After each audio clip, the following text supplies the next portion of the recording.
Good afternoon. Thanks for joining the Hembry Springs Elementary School Improvement Plan team meeting today. The purpose of this presentation is for us to explore a variety of data that should assist us as we identify growth areas in our future planning for our entire population of Hembry Hawks. More specifically, the work of this data overview will support our second learning goal as outlined in our school improvement plan. My name is Christine Anderson, and I will be leading this data overview. Let's begin by exploring some basic demographics about our school. Beginning in 2016, Hembry Springs was one of several schools in our district affected by a redistricting ordinance. This chart gives us a simple breakdown of our enrollment numbers over the past 3 years. While the redistricting plans were in effect in the making, around 2015, many families went ahead to make their moves before the official start of the new zoning.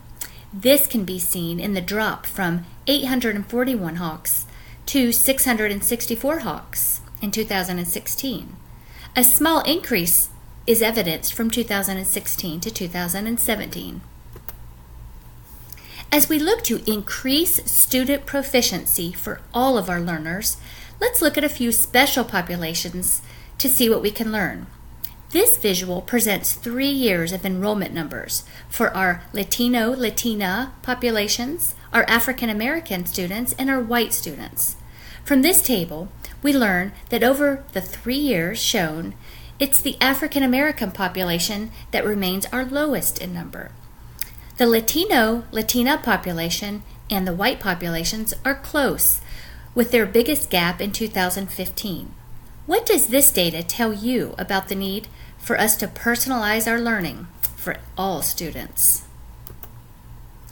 Questions to ponder. Are the enrollment number changes anything that we should be concerned with? How might these changes alter our populations? What trends can be identified in looking at enrollment by special populations data? Gathering data in the categories of achievement, progress, closing gaps, readiness, and graduation rate for high schools, the state of Georgia collects information to hold schools accountable for college and careers upon high school graduation. We can align this data provided by the state with additional reports or measurements and growth to assist our efforts in improving learning for diversity in our school. Let's take a look.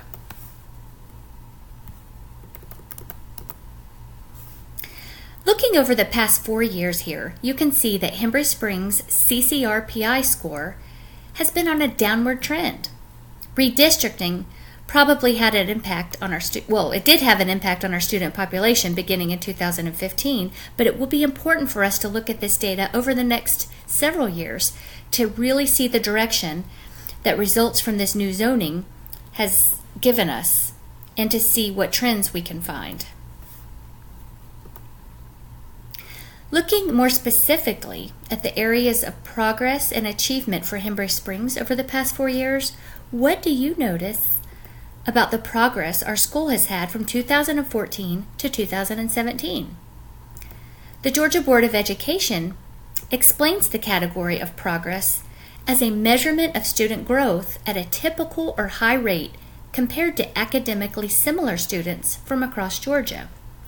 As you see here, our school has had a giant increase from 2014 to 2015 with fair consistency through 2017. The achievement area answers the questions: are students achieving at college and career-ready levels? Are students engaged in opportunities that will prepare them for college and careers? What is interesting about the achievement growth for our school from 2014 to 2017? What could have contributed to this?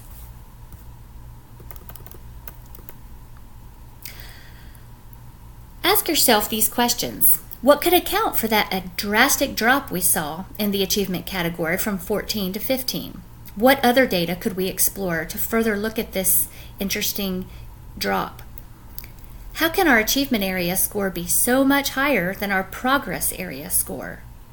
What could have happened from 2015 to 2017 to provide such consistency in our achievement and progress scores?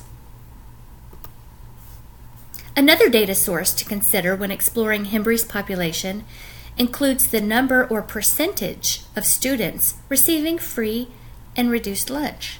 In 2015, Hembry had 40% of students receiving free or reduced lunch, growing to 46% in 2016 and down 1% in 2017.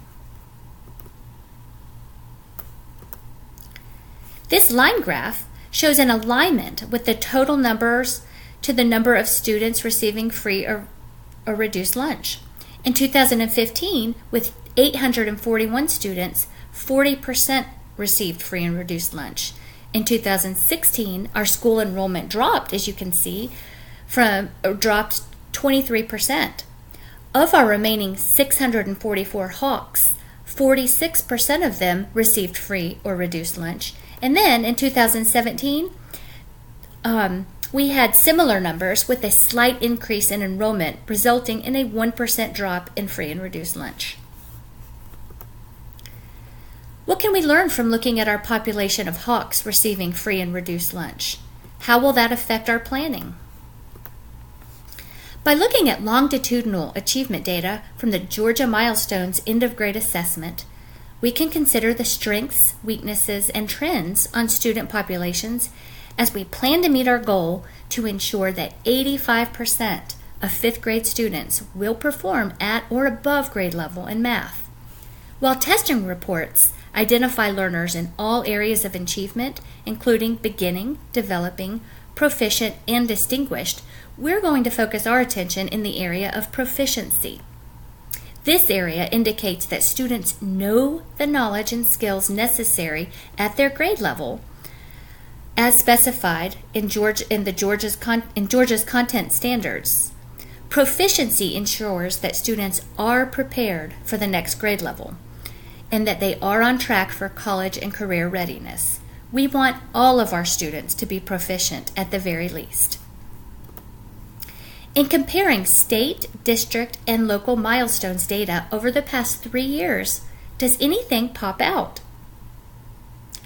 You may first note that for all 3 years, the scores seem to look relatively close in nature, with nothing too terribly drastic. But looking more closely, we should see that Hembry Springs scores that are indicated by the green shading are in fact lower than the state and district scores. 2015 resulted in our lowest score of 5th graders scoring at the proficient level in mathematics at 23.8%. We improved the next year in 2016 with a 2.4 increase, only to fall back in 2017 to 24.1% of students scoring in the proficient level. Does this data reveal any emerging trends that we might be concerned with?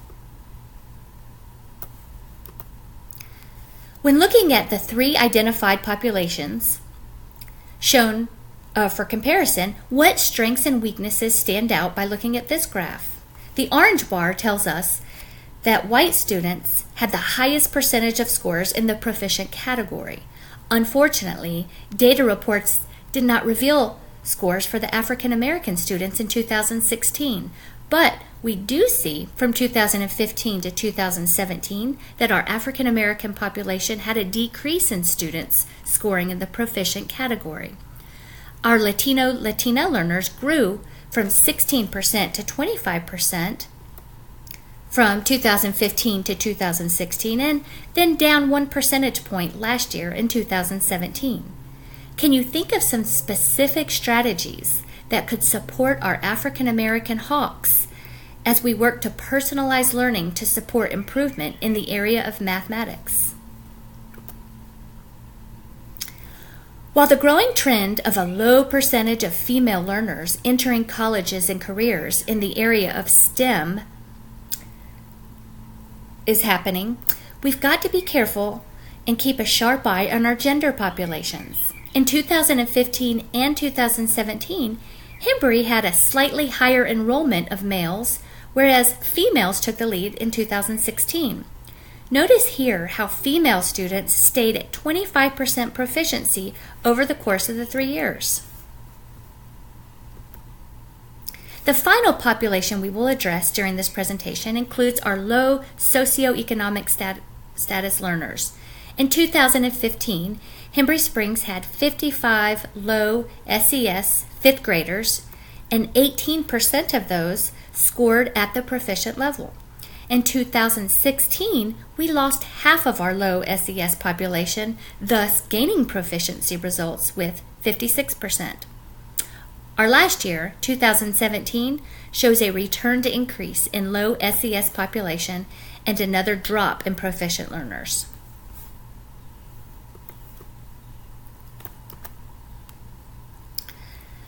Working through this data overview, one can see the necessity to carefully track data for a variety of reasons. It is necessary to have other data sources, including local school assessment results, such as formative assessments and benchmark testing results.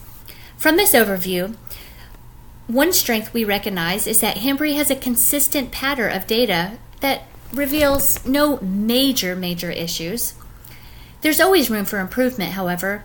Though the percentage of students with proficient levels of learning are fairly steady, we do need to work hard to move all learners to the distinguished level and to bring more learners to the proficient level. One weakness we saw was that our African American population has a trend of low proficiency levels in fifth grade mathematics, as indicated from the Georgia Milestones end of grade assessment. Another suggestion to help with that would be to begin collecting several more data sources, such as the formative and baseline assessments mentioned earlier. By including the results of those measurements along with these in a data review like the one we currently did, visuals can help us analyze patterns and trends. This will help us make decisions in grouping and planning and personalizing students to support our findings. Personalizing learning to support our findings. Thank you for listening to this data overview.